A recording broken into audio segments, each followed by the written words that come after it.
as you're turning there, I was reminded this week of a time when I was a kid. For the sake of my pride, I'll say I was maybe 8, but in reality, I was probably 10 or 12. But I remember this one time, my family, we went camping with some people from our church, and it was fun. It was a lot of fun. We're all up there camping. I don't remember why we were doing it. It wasn't a normal thing that we did, but we were doing it. And we went miniature golfing. Does anybody like to miniature golf? Right? It's like where either you hit it in the clown's mouth or you don't, right? You know, on miniature golf. We went miniature golfing. So we're doing putt-putt. And at the end of the round, just like every other putt-putt course, on hole number 18, if you make a hole-in-one, what happens? You win. But you don't just win, you win a free round of putt-putt. And man, to my 8 or 12-year-old self, I was so excited. I mean, I had earned it. I was the champion. I was unstoppable. I had just made a really difficult hole-in-one, and in my mind, I could do it again 18 times. I was like, I got to have another crack at this. I'm going to break the course record. Like, let's go. And I remember my dad said something to the effect of, well, we can't do it now, but maybe tomorrow. Right? I was like, that makes sense. We were leaving tomorrow. It was our last chance. We were an hour, 2 hours away from home. I knew I'd never come back to this putt-putt course, but tomorrow I had a shot at it, and I was so excited. Because remember, I was the king of putt-putt. Tomorrow came, and I don't know what happened. I don't know. As a dad looking back on this, I understand that sometimes parents have reasons that they don't tell their kids. Sometimes parents say things that kids think are contracts and covenants and set in stone promises that really aren't. I understand that. And somehow on that day we woke up and my dad was like, hey, we're not going to go golfing. We have to go home. I don't know. We didn't have a lot of money. I don't know if we just couldn't afford it.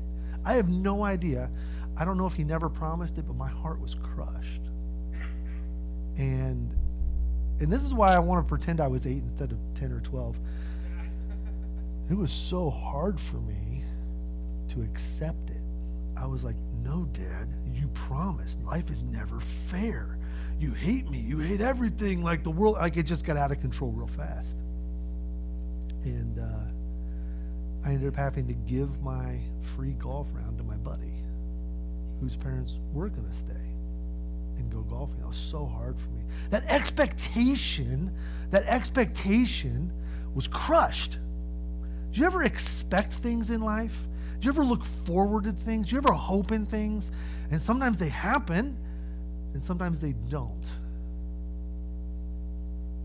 And we react really violently sometimes. I did. Oh, man, I was broken as a young boy. I don't remember how old I was, so maybe I was young. Today we're going to look at a couple examples of expectations that were not fulfilled. And we're going to look at how we get through unfulfilled expectations. Right? You're like, "Wait a minute, Andrew. I thought we were in Genesis at the end of Joseph's story. I thought we got to see how it all played out." We do.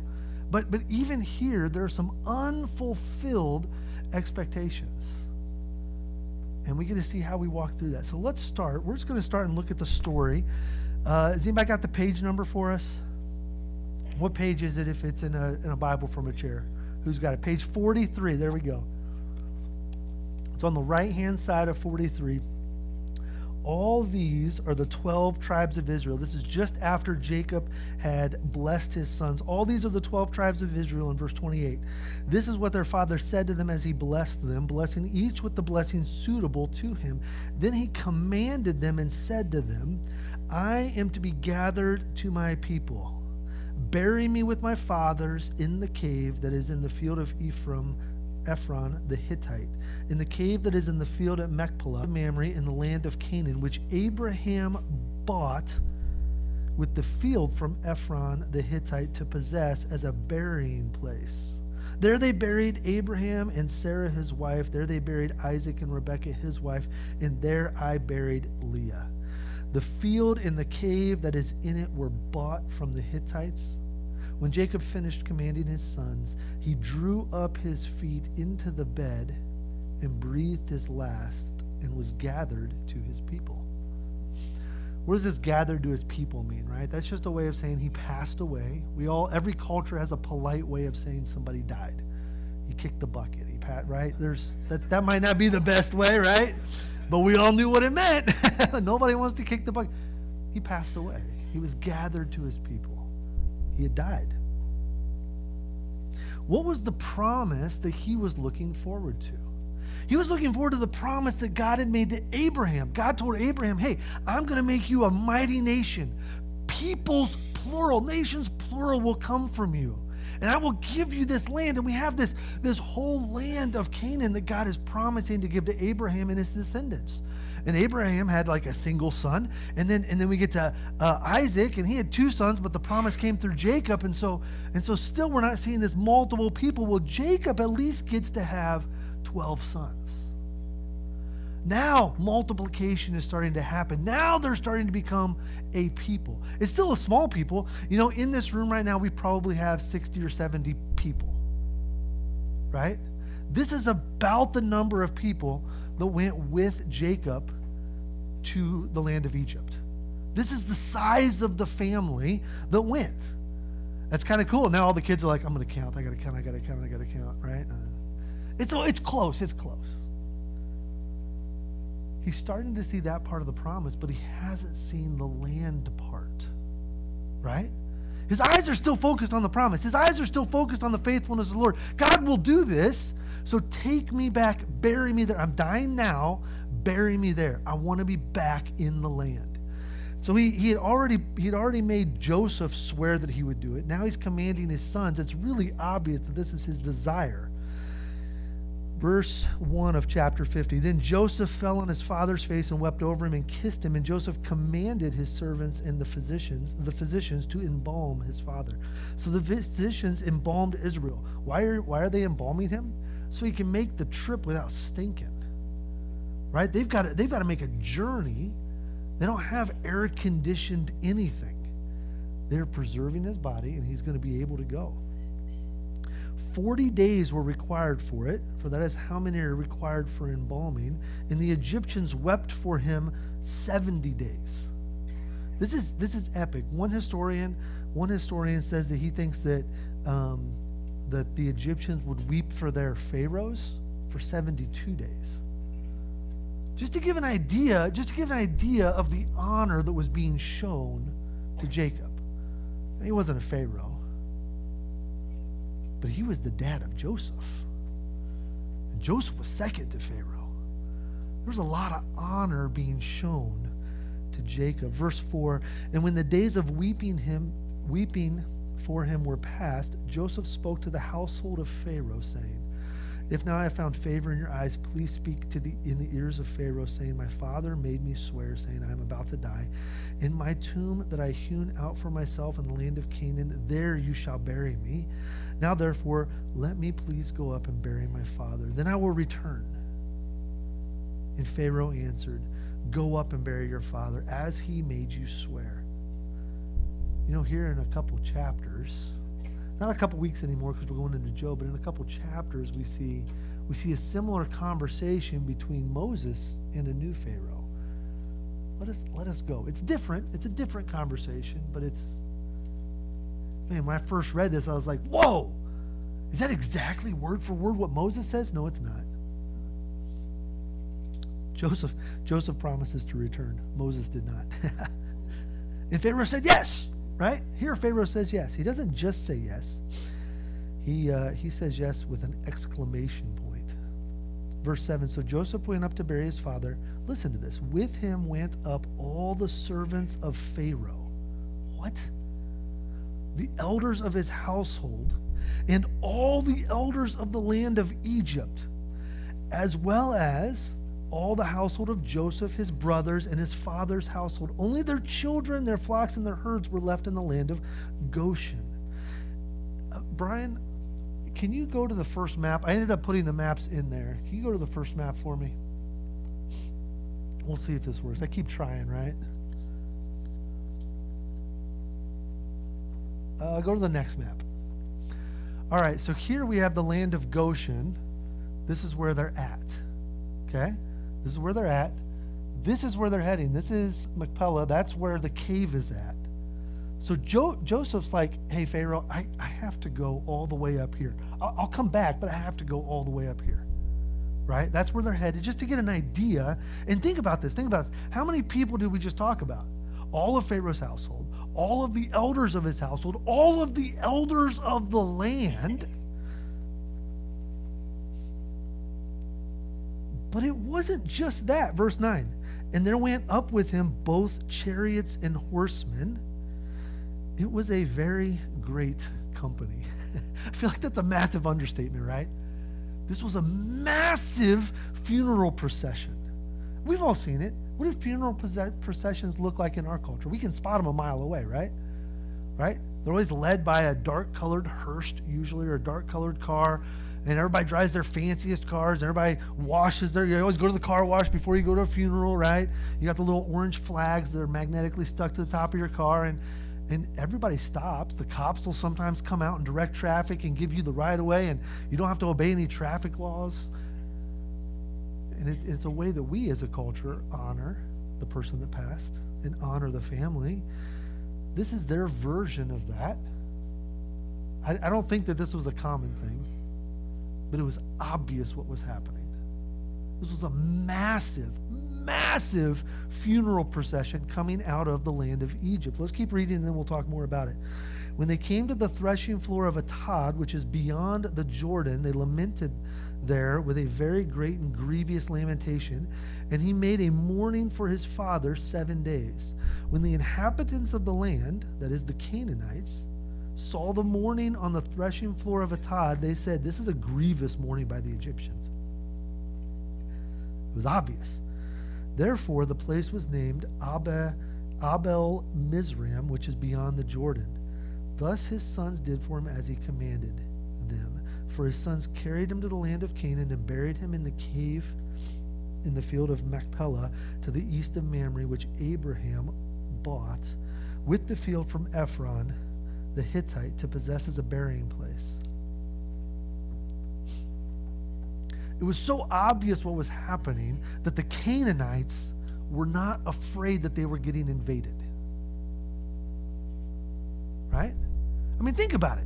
You get all these people, all this royal procession coming out of Egypt, coming into your land. They've got horsemen. They've got chariots. The Egyptian chariots were legendary in battle. Like, you don't mess with Egypt's chariots. If you want a good war horse, you go to Egypt to buy it. I mean, they were coming. They were coming with force. But the way they were coming, the posture was such that the Canaanites, it never occurred to them, oh shoot, we're about to be invaded. It was obvious they were mourning for Jacob. So here's where they're at on the map. Let's pull up that map again. And let's go to the next map. So we see where we're at, right? We're in Goshen. We're coming up here.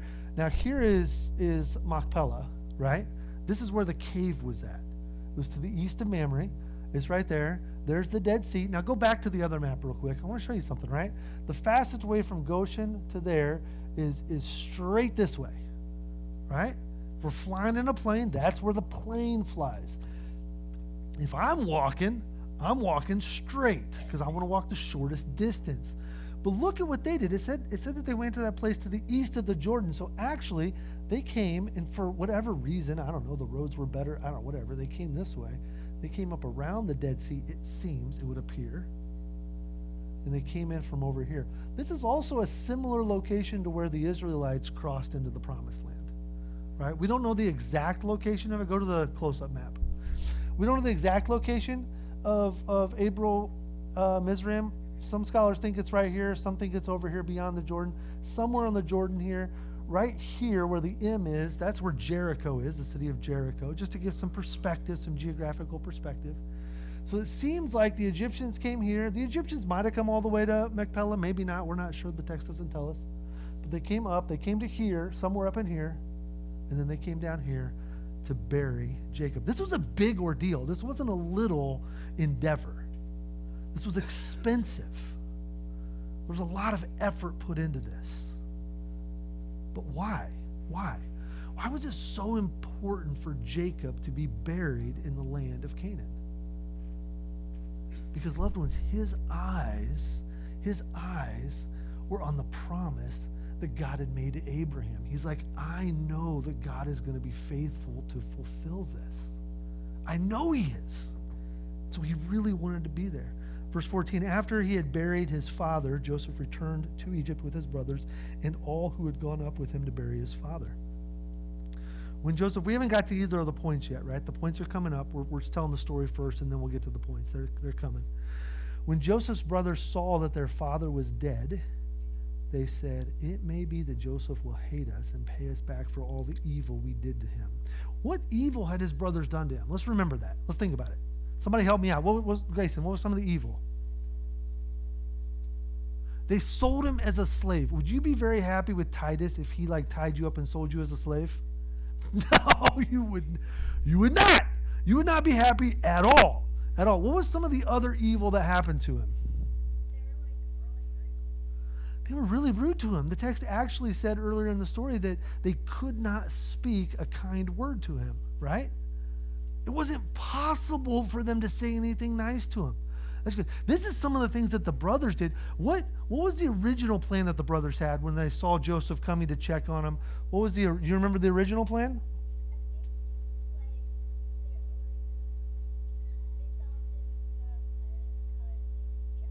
They saw that coat of colors that their dad had given to him because he was the favorite son. They were jealous, and what were they going to do to him? They were going to kill him. Slavery was actually a kindness, wasn't it? It's like, well, we won't kill you. This is the evil that his brothers had done.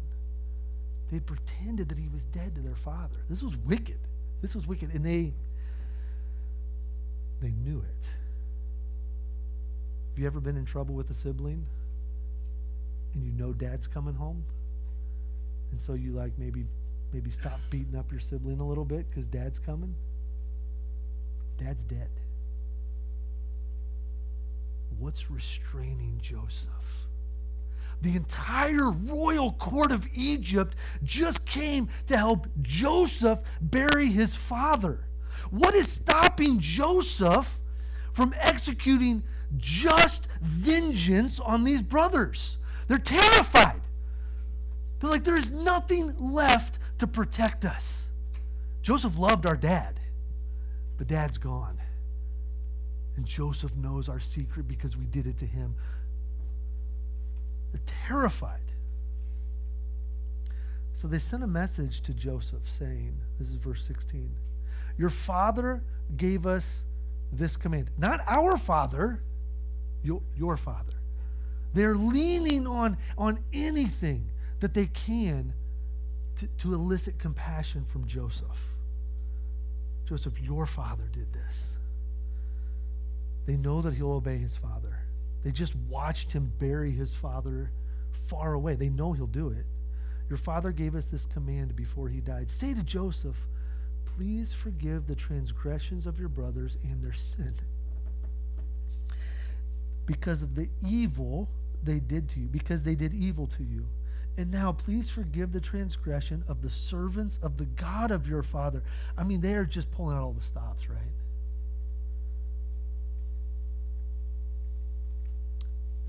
Joseph wept when they spoke to him. His brothers also came and fell down before him and said, behold, we are your servants. But Joseph said to them, now I will kill you. Well, that's not what it says, is it? I was just making sure you guys were following along in the text. What does it say? It says, do not fear.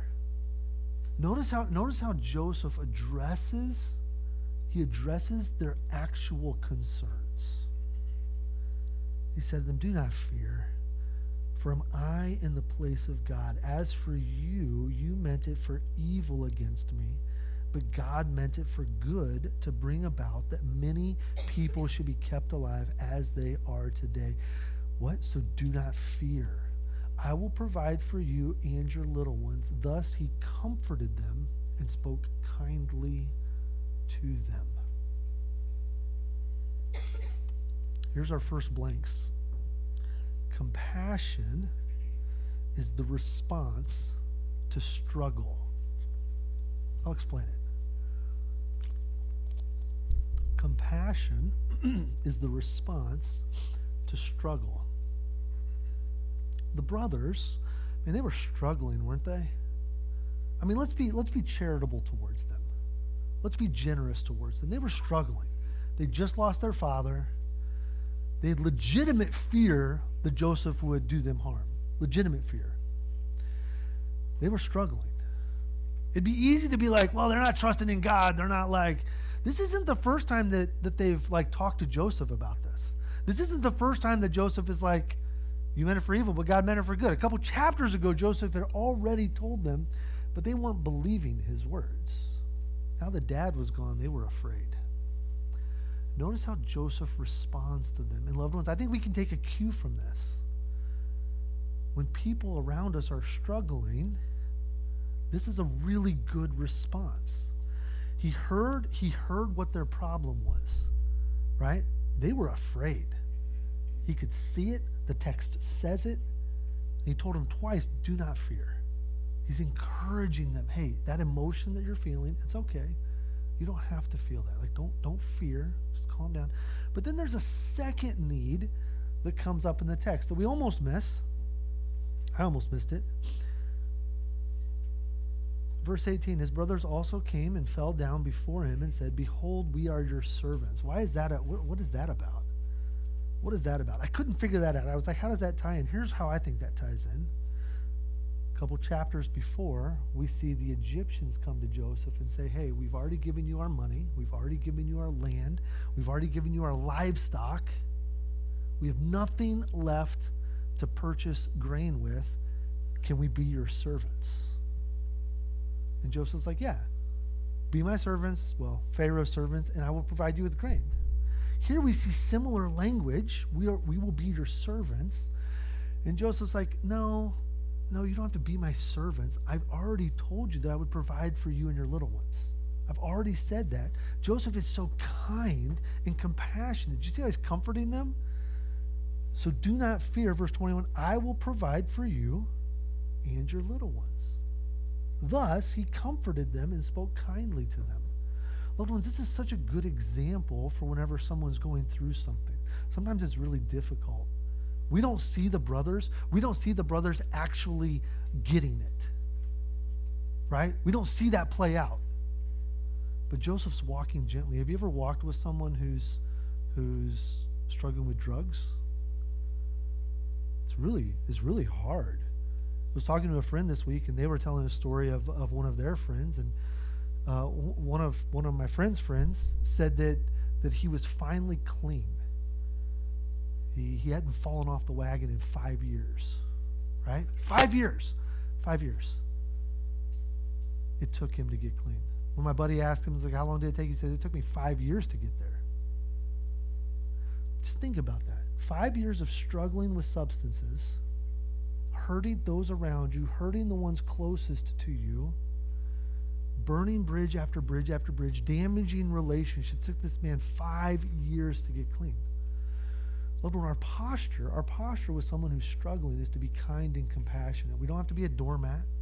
We don't have to let, if a family member's struggling with drugs, we don't let them in our houses unattended. They will rob us blind, right? We don't do that. That's not kind to them. That's not actually helpful or loving. But we're patient and we're compassionate. Let's turn it back on ourselves. How do you want to be treated whenever you're struggling? Well, I know what I want. I want somebody to be compassionate. I want somebody to be kind to me. Loved ones, we have got to stop shooting our wounded.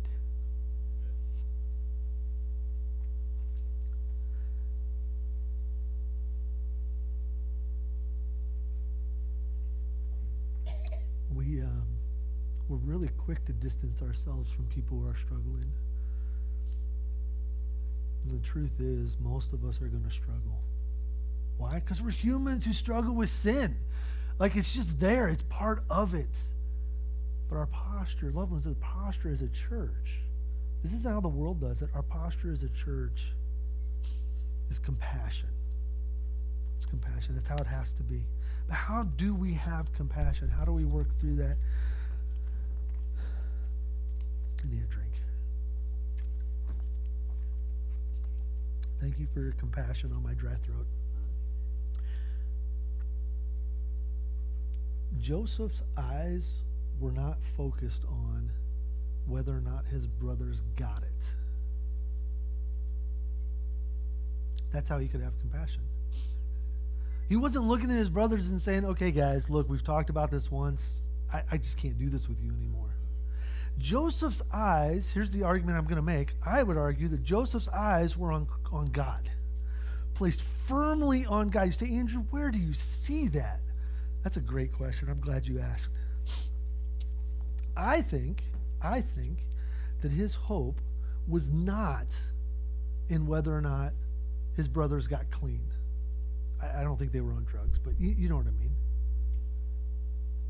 But sometimes that's our hope. I don't think his hope was in whether or not that relationship got fully restored. He could still have compassion whether or not the relationships got restored. That wasn't where his hope was at. His hope was in the one who makes the promises. His hope was not in the land promise that God had made to Abraham. Loved ones, I would argue that Jacob's hope was not in that. Here's our last blank. Hope in the one who makes the promise. Where do we put our hope? Hope in the one who makes the promise. We don't hope in the promises. Jacob was like, sons, take me back to the land of Canaan because God promised to give it to us. Jacob never got to see that promise come to fruition. He never got to see that promise realized. Some of us don't get to see our loved ones come out of drugs. Some of us don't get to see our loved ones come out of the bad decisions they're making. The temptation is to start doubting the God who can save.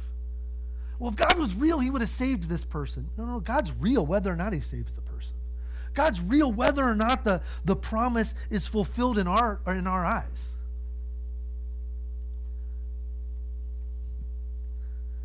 Jacob wanted to be in the land because he knew God was promising. Let's look what Joseph does, verse 22. So Joseph remained in Egypt. What? He didn't go back to the land? He didn't. He remained in Egypt.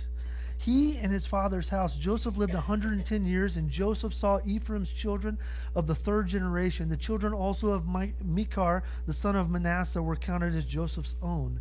And Joseph said to his brothers, I am about to die, but God will visit you and bring you up out of this land to the land that he swore to Abraham, to Isaac, and Jacob. Joseph does not get to see the promise fulfilled. But he's still hoping. He still knows that God will fulfill it. Then Joseph made the sons of Israel swear, saying, God will surely visit you and shall carry you up, and you shall carry up my bones from here. He made them swear. He's like, you guys had better take me with you. So Joseph died, being 110 years old.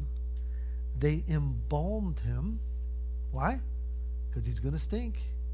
They embalmed him, and he was put in a coffin in Egypt. Joseph never saw the fulfillment. But he never stopped trusting in the God who made the promise. Whenever his brothers came to him and said, please don't hurt us. They thought, they were afraid that Jacob was the one restraining Joseph's hand. They didn't realize it was God. Joseph's eyes were not on his father, they were on God. Look at what Joseph says. He says, do not fear in verse 19. But Joseph said to them, do not fear, for am I in the place of God? Yeah, he's not ignoring their evil. He's like, yeah, you guys did wicked things to me. You really should be punished. And it should probably be worse than you're afraid of. But that's not my job. I'm not God. I know who I am and I know who God is. And my hope is in him. My eyes are on him. Loved ones, when our eyes are on God, it changes the way that we interact with situations around us. All of a sudden, instead of me saying, okay, God, life sucks and I just got fired from my job and I have no money and you can't be real because I don't have any way to provide. Like instead of that being my thought, is like, okay, God, life sucks. I don't have money, but you're still real. How do you want me to respond in this situation? What do you want me to do right now? When that relationship is broken, when that close friend hurts you and offends you, it doesn't change who God is. The question is, God, what do you want me to do in this situation? How do you want me to honor you in this situation? Whenever that wayward child keeps going back to the bottle or the needle or wherever they're at, and okay, God, how do I love my son or daughter in this? How do I honor you? My eyes are on you. I trust you. I trust you to fix the situation. I trust you because I know that you're strong enough. I know that Christ died for not just my sins, but their sins. I know that you're powerful. I know that you're good. I know that you're compassionate. I also know that I don't understand why you're not doing it my way. So God, help me to trust you. Help me to keep my eyes on you instead of the situation around me. We're so tempted to get in there and meddle, aren't we? We're so tempted to get in there and try and fix it. Sometimes we're really disappointed in life. Man, I was heartbroken when I couldn't go play putt-putt golf that morning. Broke my little heart. My dad still loved me. I just didn't get to do it. Man, we don't always understand why God doesn't answer prayers the way we want him to. In fact, we rarely understand why he doesn't do what his ways are so far beyond ours. But friends, he is worthy of our trust.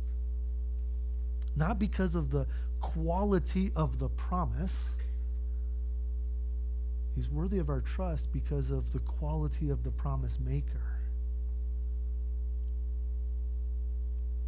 Do we trust God when our circumstances are bad? Do we trust? Like Joseph, you meant it for evil, but God meant it for good. Think about all the evil that he endured, right? Sold into slavery by his brothers, falsely accused and imprisoned, not just imprisoned, but forgotten in prison in a foreign, faraway land. No hope. How do we know that Joseph kept his eyes on God that whole time? Because whenever Potiphar's wife came to him and said, hey, babe, let's do this thing. He's like, no. It's not that I'm not going to sin against Potiphar. He didn't have earthly restraints. Just like I'm not going to pay you brothers back because dad's gone. He gave the same answer in both times. Am I in the place of God? I can't do this great evil against God. That's what he told Potiphar's wife. It's God that's my restrainer. God's the one that dictates how I respond in a situation. God's the reason I resist temptation. God's the reason I don't execute vengeance. God's the reason I pursue forgiveness instead of bitterness. God's the reason. I don't have to see God work out his plan to completion to still trust him. I think one of the hardest things for us is I know if I was Joseph, right? If I was Joseph,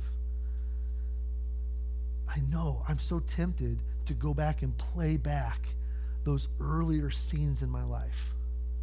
Oh man, God, those brothers.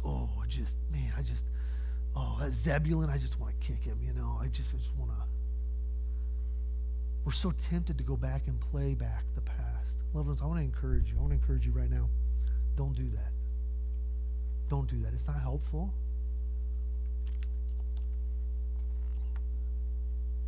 Can I think about that for a second?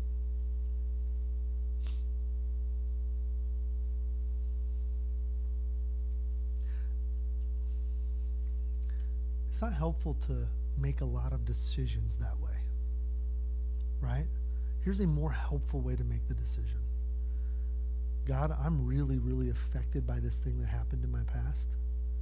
I'm affected maybe by the situation right now, maybe by something that happened before. Maybe it was a great evil. Resist the temptation to go back to that spot. Instead, say, all right, God, I know that was evil. I know I'm struggling. I know I hurt. I know I just feel crushed and broken. Here's the question. God, how do I honor you even in this moment? How do I honor you right now in this moment? How do I keep my eyes on you? None of us are going to be as perfect as Joseph was. I mean, that guy was like a rock star, right? Everything he touched turned to gold. Even the way he followed God was amazing. I'm a lot more like the brothers. I just don't quite get it all the time.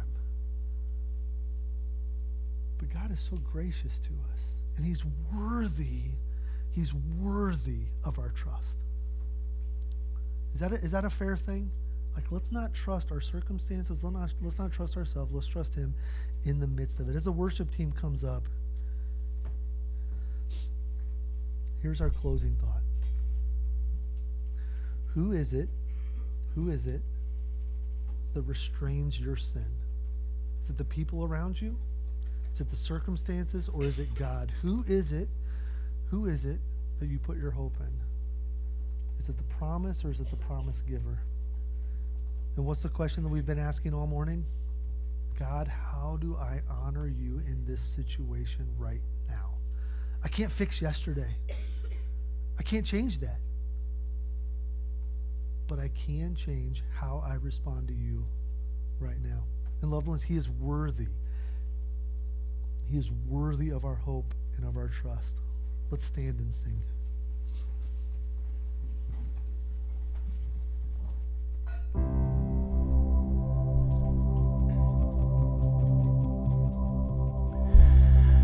Holy, holy, holy, Lord God Almighty, early in the morning, our song shall rise to thee. Holy, holy, holy, merciful and mighty, God in three persons, blessed Trinity. Holy, holy, holy, all the saints adore thee, casting down their golden crowns around the glassy sea. Cherubim and seraphim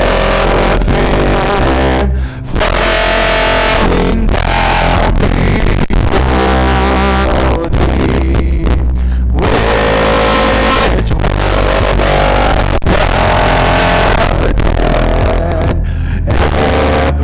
evermore shall be. Holy, holy, holy, Lord God Almighty, all thy works shall praise thy name and stream. Holy, holy, holy, merciful and mighty,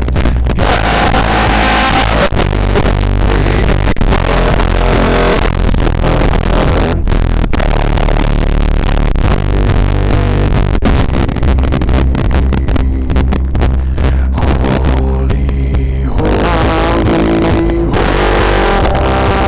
Lord,